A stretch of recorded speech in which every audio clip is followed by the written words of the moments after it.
A team of 50 doctors and nurses at LSU Health helped save Donovan Turner's life by performing a rare, delicate surgery just before he was born last week.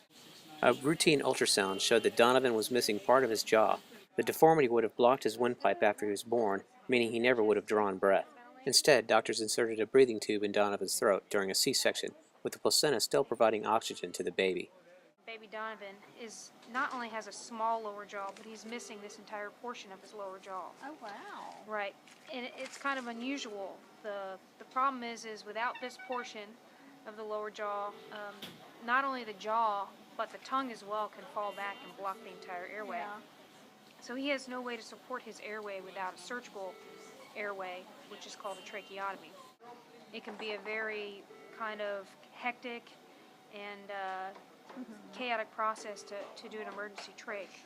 So the safest option was to leave him hooked up to his mom's placenta through the umbilical cord, and just take the head and neck out of the uterus and do the surgical airway.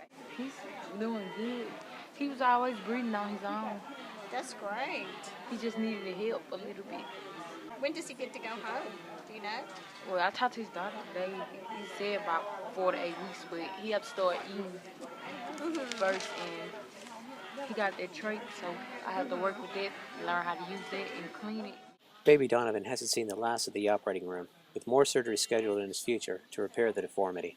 What we'll do is we'll make 2 cuts on either side of the mandible that's remaining, and we'll put a little titanium device on there that has like a screw that every day Mom will turn, and it will slowly separate those segments, and a bridge of bone will form between them, and we will grow the rest of the mandible with the distraction device. He may have to do it once while he is an infant, and then maybe a second time, and then possibly have a definitive jaw surgery when he's in his completed growth in his teenage years.